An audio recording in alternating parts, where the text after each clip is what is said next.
Hello everyone, this is Glenda Winkleman and welcome back to Creative Grandma.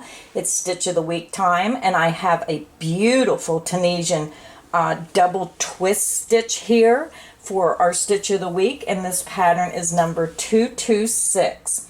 It's a beautiful combination of the Tunisian purl stitch and the Tunisian cross stitch.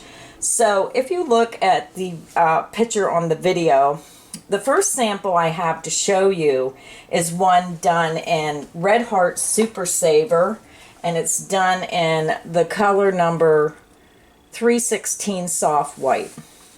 And I know a lot of people ask me, why do you always use Red Heart Super Saver? Red Heart Super Saver is the most affordable yarn for as many samples that I make up. I usually buy the more affordable yarn because these samples are just made and really not used for anything. So that's why I use Super Saver so much. This is the classic soft white pattern. If you look, you can see the purl stitches, and then you can see the cross stitch almost looked raised up. This is the best sample because you can see the stitches so much better on this solid color white.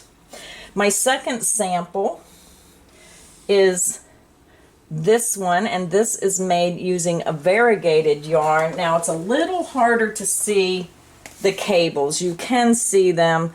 It's hard for me to tell because when I'm looking at the video monitor, sometimes it looks different than what you're seeing. Now for this sample, I use this beautiful Red Heart Super Saver.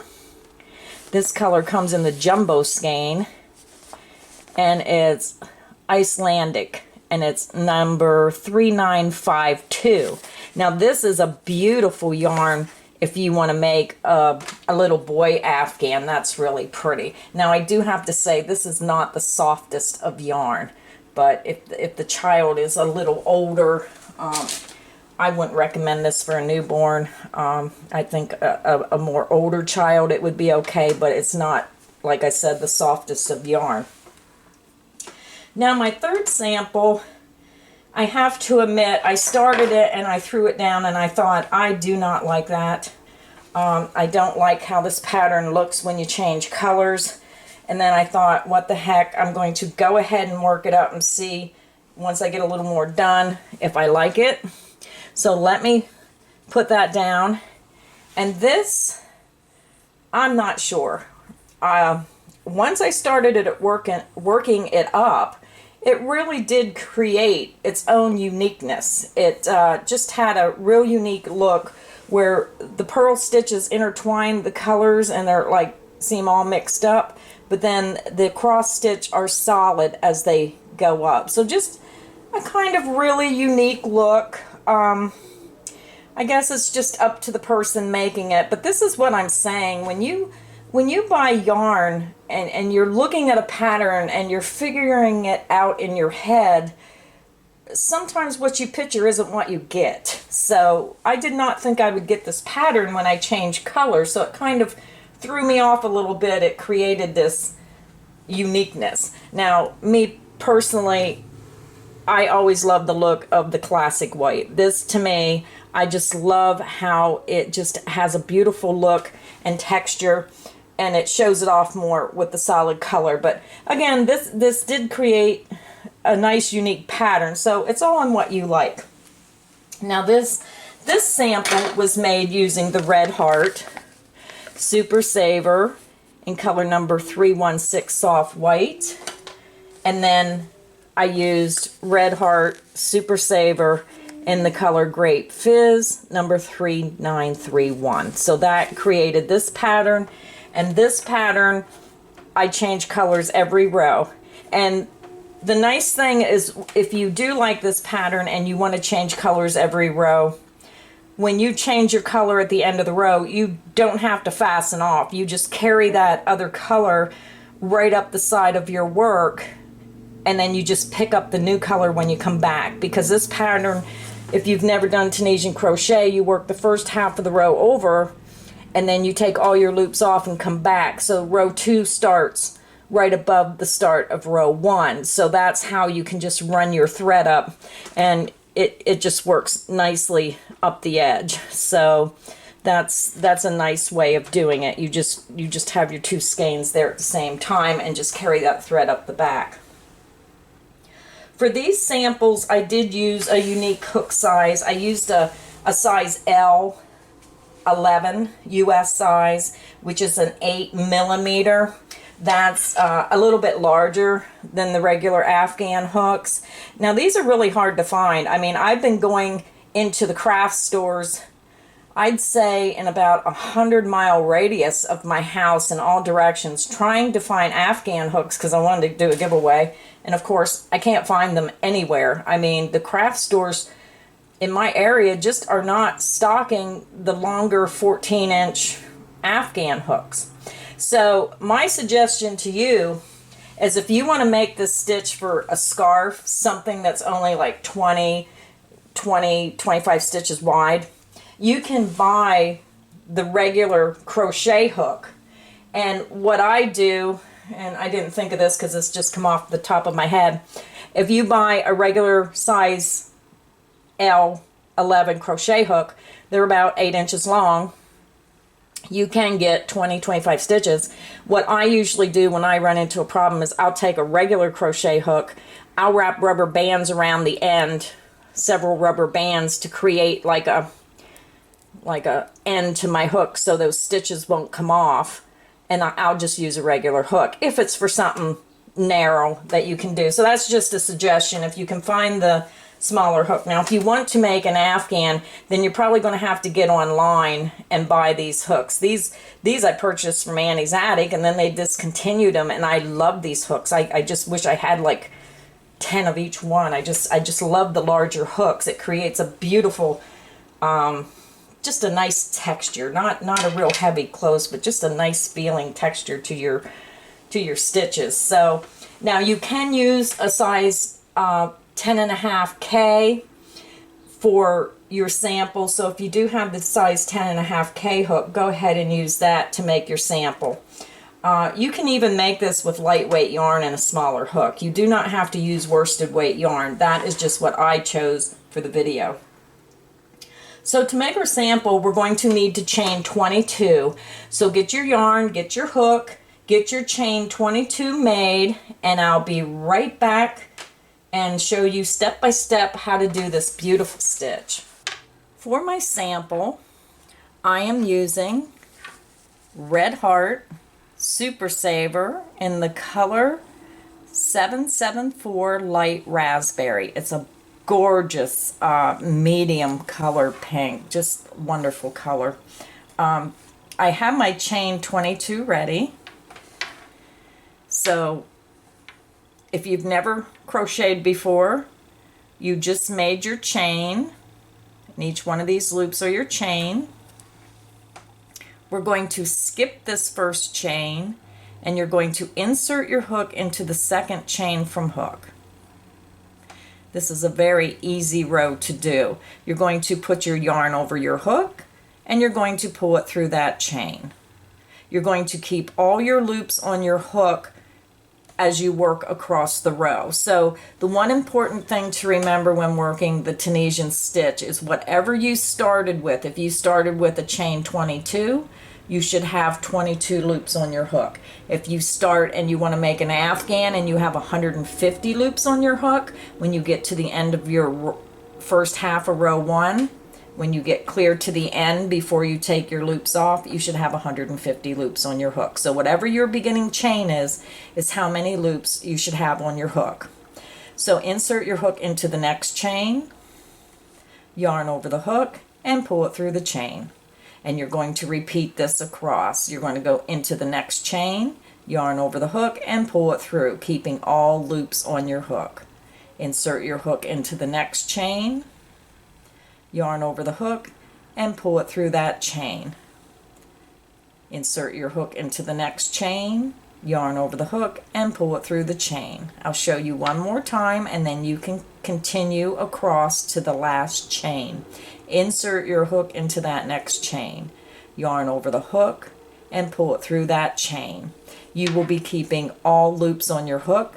You will work over to your last chain. You will insert your hook into that last chain, Put your yarn over the hook and pull it through that chain. You should have a total of 22 loops. Finish the first half of row 1 and I will meet you at the end. I'm over at the end of the first half of row 1. I stopped right before the last stitch, so I wanted to actually show you how to do that last stitch. It's the same as the others. You're just going to insert your hook into that last chain, yarn over, and pull it through. So now you should have a total of 22 loops on your hook. 2, 4, 6, 8, 10, 12, 14, 16, 18, 20, and 22. So whatever your starting chain is, I did forget to say, this stitch has a multiple of 6 and then add 4. So a multiple of 6 plus 4.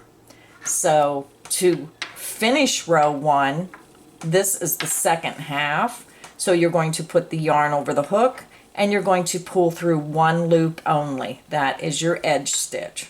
So yarn over the hook and pull through 1 loop creates your edge stitch. Now to finish taking all the loops off the hook, you're going to put the yarn over the hook and now you're going to pull through 2 loops on the hook. And this is taking your stitches back off your hook. Yarn over the hook, pull through 2 loops on the hook. Yarn over the hook and pull through 2 loops. Yarn over the hook and pull through 2 loops. And you're just going to repeat that across, putting the yarn over and pulling through 2 loops. I'm going to go ahead and work right across. I hope I'm not going too fast. Row 1 is the base row, and row 2 will actually turn these stitches. They won't look the same. The base row is just the foundation row. For when you do row 2, it will come down into row 1 and form the stitches. So we worked across, and you take them off until you get to the last 2 loops, yarn over the hook, and you pull through 2 loops. So what this does is you have 1 loop remaining, and this loop counts as the first stitch of the next row. I'm at the end of row 1, and this is what your work should look like. This is just a base row of the regular Tunisian Afghan stitch. That's all that row is. So now we're going to actually start our repeat row, which is our pattern row. And this is a wonderful pattern because it's only a 1 row repeat. So once you learn how to do row 2, you just do that row over and over again. So to start row 2, your last loop of row 1 is your first stitch of row 2. So this stitch will line up with your edging stitch, and you will never work in this stitch for this pattern. This stitch remains unworked. So follow that stitch down, and you will work your first stitch over here in the second stitch. So we're going to do a purl stitch, a cross stitch, and a cross stitch. That's our pattern that we're going to work across our row.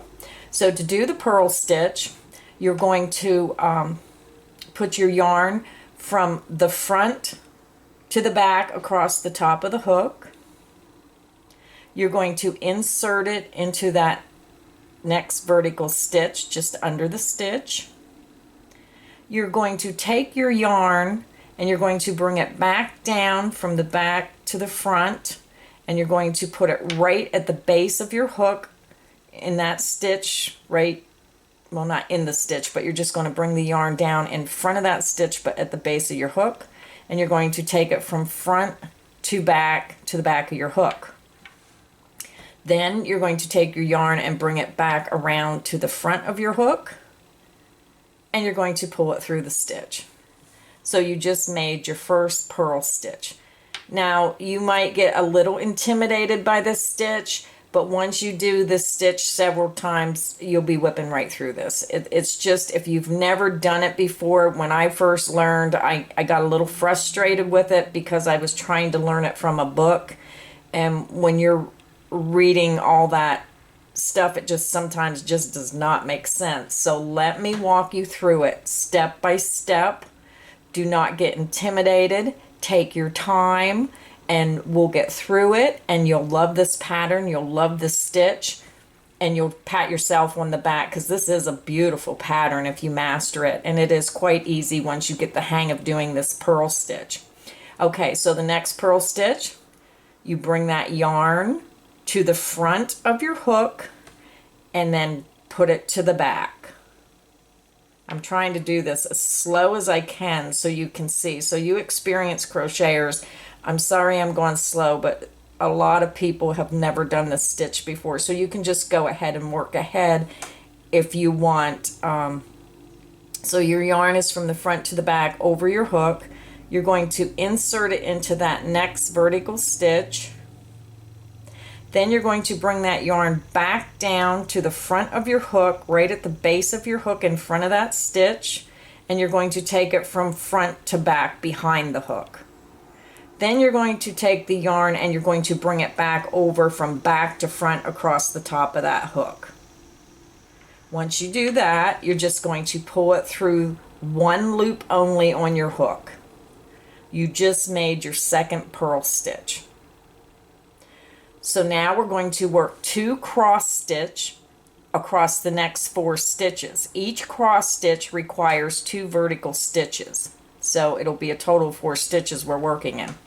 So you're going to skip this next vertical stitch. You're going to insert your hook into the next vertical stitch just under the stitch. You're going to bring your yarn from the back to the front across your hook, and you're going to pull it through that stitch. Now you're going to work backwards and you're going to go into the stitch that you just skipped. So you're going to pull your hook back, you're going to insert it underneath that previously skipped vertical stitch, yarn from back to front over the hook, and just pull it through 1 stitch only on your hook. You should have a total of 5 loops on your hook at this point. You have your beginning loop, you work 2 purl stitches, and you just worked your first cross stitch, which is 2 loops, so a total of 5. So now we're going to work 1 more cross stitch. You're going to skip this next vertical stitch. You're going to insert your hook under the next vertical stitch, yarn from back to front over the hook, and pull it through that stitch.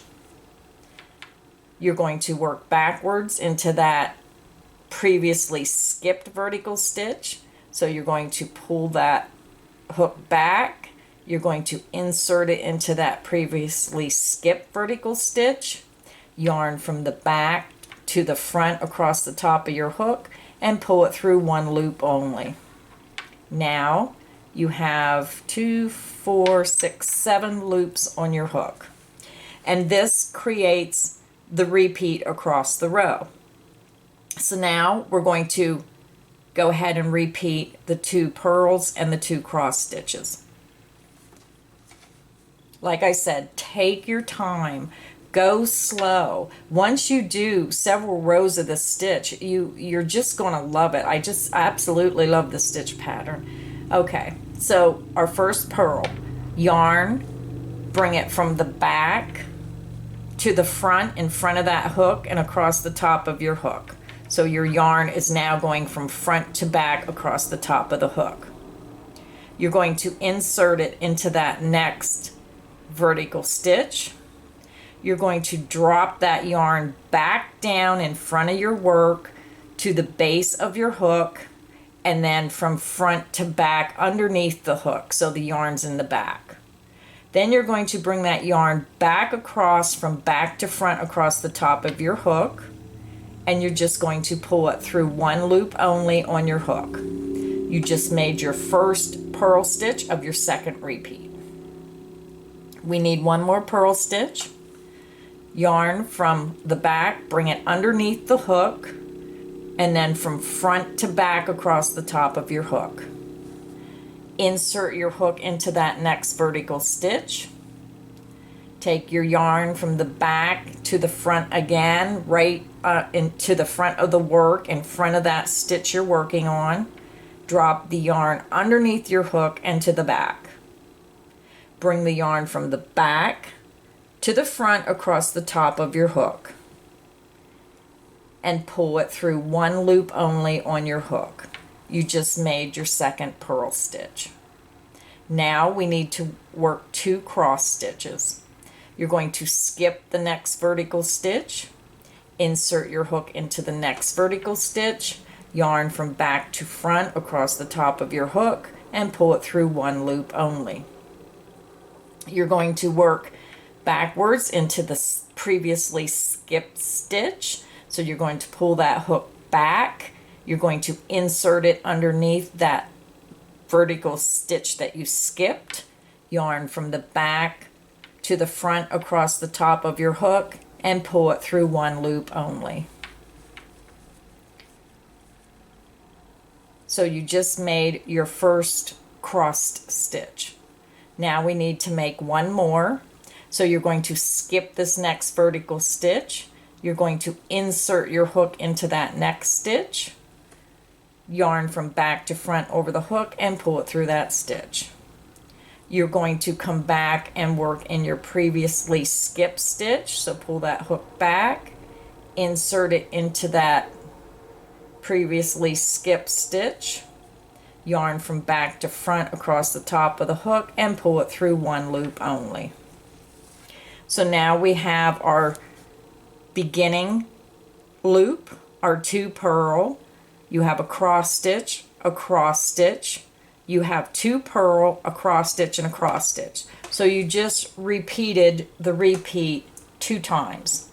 So I'm going to go ahead and work this row completely across with you, because if you kind of have the basics, but this is just a little scary with the flipping of the front to back, top, and under, we'll get through it. So let's do it again. Okay. You need to make 2 purl stitches. So you're going to take your yarn and you're going to bring it from the back to front and across the top of your hook from front to back. It's just draping from front to back across that hook. You're going to insert your hook into that next vertical stitch. You're going to take your yarn, you're going to bring it back to the front of the work, and you're going to bring it to the base of your hook, to the base of your crochet hook, in front of the stitch you're working on, and you're going to take the yarn underneath your hook from front to back. You're going to take your yarn and you're going to bring it from the back to the front across the top of your hook, and make sure your tension is nice and, you know, just a nice even tension, and then pull it through 1 loop only. So that was the first purl stitch of your 3rd repeat. We need to make another purl stitch. Bring your yarn from the front to the back across the top of your hook. Insert your hook into that next vertical stitch. Drop that yarn back to the front of your work underneath your hook and in front of the stitch you're working on. Take your yarn from the front to the back underneath the hook, so the yarn's in back of the hook. Then bring your yarn from the back to the front across the top of the hook. Make sure your tension is nice and even, and pull through 1 loop only. You just worked your 2nd purl stitch of your 3rd repeat. So now we're going to work 2 cross stitches. So you're going to skip the next vertical stitch, insert into the next. Yarn from the back to the front, and pull through that stitch. You're going to work in the previously skipped stitch, so pull that hook back, insert it underneath that previously skipped vertical stitch, yarn from back to front, and pull it through 1 loop only. And you just made your first cross stitch of the 3rd repeat. So you're going to make 1 more cross stitch. You're going to skip the next vertical stitch, and you're going to insert your hook into the next vertical stitch. Yarn from the back to the front and pull through that stitch. You're going to work in the previously skipped vertical stitch, so pull that hook back, insert it into that previously skipped vertical stitch, yarn from the back to the front, and pull through 1 loop. So we just did the first or the last 2 cross stitch of that repeat. So to end the row, we end with a purl stitch, regular Afghan stitch. So let's finish our sample. We're going to do 2 more purl stitches. So yarn from back to front, and you're going to take it from front to back across the top of that hook. You're going to insert your hook into that next vertical stitch. You're going to take your yarn and you're going to drop it back down to the front of your work, to the base of your hook, and in front of the stitch you're working on. So if you look, your stitch is here, your yarn is in front of it, and then you're going to take your yarn underneath your hook from front to back. So your yarn is now in the back of your hook, and you're going to bring the yarn from back to front across the top of your hook. And you're going to pull through 1 loop only. We're going to work our last purl stitch across. So bring that yarn to the front of your hook and across the top to the back. Insert your hook into the next vertical stitch. Drop that yarn back down to the front of your work, to the base of the hook, underneath the hook from front to back.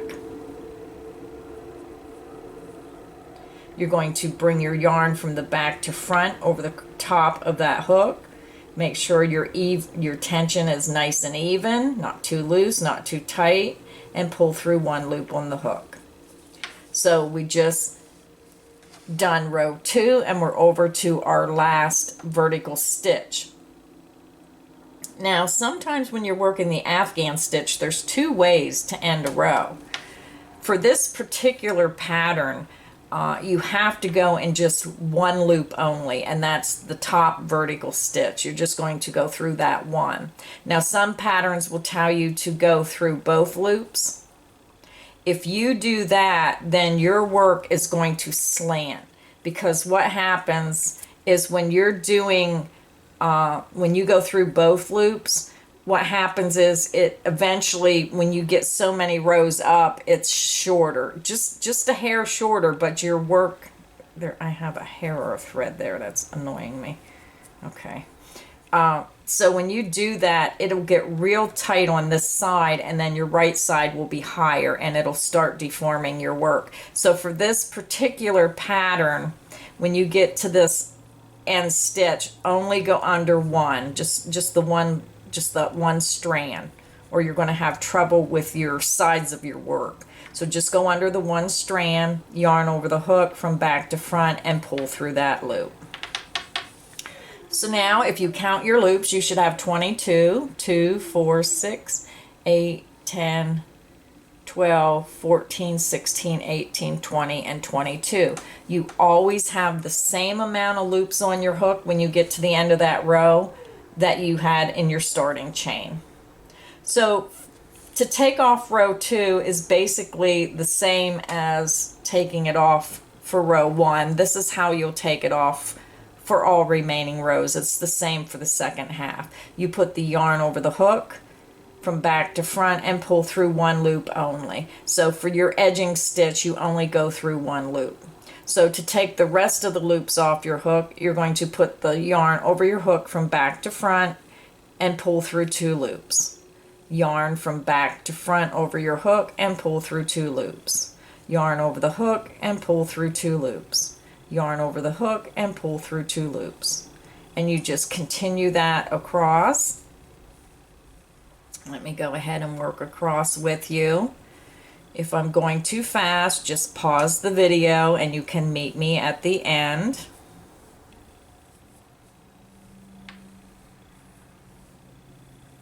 So we're almost to the end. And when you get clear to the end, okay, you have 2 loops on your hook. You're going to yarn over and pull through both loops, and you end up with 1 loop at the end of each row.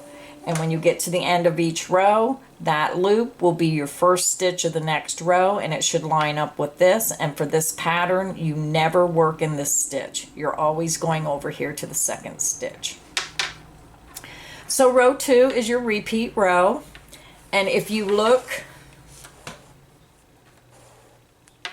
If you look, you can see that now your vertical bars are up here. These are the stitches you're going to work in. So because I went really slow in row 2, I'm not going to explain exactly how to do the stitch. I'm just going to go ahead and work one more row and show you. So if I go too fast, just go back on the video to where I started row 2, and you can just repeat that until you get the hang of this stitch. So I'm going to do the first half of the row just to show you again how this pattern works. You're going to do a purl stitch,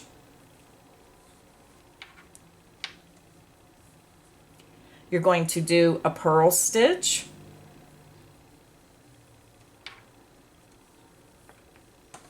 you're going to do a cross stitch over the next 2 stitches. It takes 2 stitches to make a cross stitch. We're going to make another cross stitch. So basically what you're doing is the purl stitches are worked on top of each purl stitch, and the cross stitches, your purl stitches on top of the purl stitch on top, cross stitch on top of a cross stitch on top of a cross stitch. That's what makes the pattern. You're going to work a purl stitch into the next stitch, a purl stitch into the next stitch, a cross stitch into the next stitch,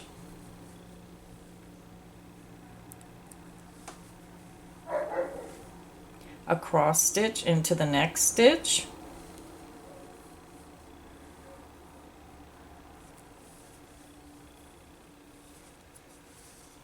and like I said, what I'm doing is exactly what I showed you detail for detail in row 2.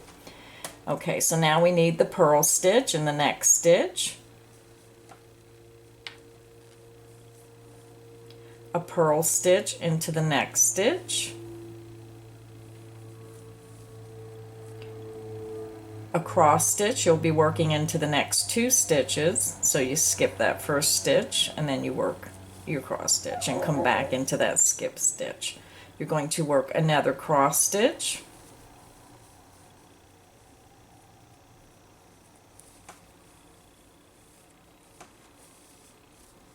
we're over to our last 3 vertical stitches, and you end with 2 purl stitches and a regular Afghan stitch. So we need to make our purl stitch into the next stitch,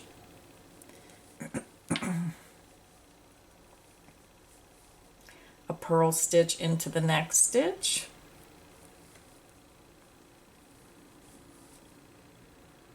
and you're going to work in this top stitch only. Insert into that last vertical stitch, yarn over the hook and pull it through. So there we worked row 3, which is exactly the same as row 2. Row 2 is your repeat pattern. Now I am going to take this row off very quickly because I had a subscriber say, can you show me how you hold your yarn for tension? Now everybody, depending on who taught you and how you were taught, a lot of people hold their yarn differently. Now I hold my yarn a little differently than everybody else, but this is how I was taught, so this is how I do it. If you're new to crocheting, it's kind of weird if you don't know how to hold your yarn. I'm not sure if basically my yarn goes over my middle finger and down between my middle finger, and this is kind of like my tension, like on a sewing machine where your thread goes through that tension, and you just kind of regulate it. You don't let it get real loose, you don't let it get real, you don't want to pull it real tight, you don't want it hanging like this. You just keep it like a nice consistent, just nice consistent, not real tight and not real loose. I don't think I'm real good at explaining this, but this is how I hold my yarn. And like I said, I've watched a lot of videos of other crocheters, and I've noticed there's a lot of different ways to hold your yarn. You just have to figure out what is most comfortable for you. Okay, let's take our loops off. You're going to put the yarn over your hook, and pull through one loop only for that edge stitch. Yarn over the hook and pull it through 2 loops. Yarn over the hook and pull it through 2 loops. Yarn over the hook and pull it through 2 loops. You're going to keep working that across until you have 1 loop remaining on your hook, which counts as the first loop of the next row. So let me go ahead and finish this off. And if you're trying to learn the stitch just using at least a size J or K, preferably a K, this size 11 hook is big. And like I said, I do that so I can really show the detail of the stitches. But when you're learning, the larger hooks kind of help so you can see your stitches better. Once you master it with the larger hook and you got your sample to where you like it, then drop down to the required hook size for the yarn you want to use. But to learn this stitch, I would really recommend using the largest hook you have. I mean, you know, not like a Q, but like this is an L or a K would be preferable, just so you get the gist of the stitch and how loose it is, and you can find them better. The smaller the hook, the tighter the stitches, the smaller the stitches. So to learn this, use a bigger hook. Okay, so that's our stitch. Doesn't quite look the same when you're only on your first couple rows, but you can see how your pattern is forming. Here are your purl stitches and here is your cross stitch. So we just got done working row 3, which is exactly the same as row 2.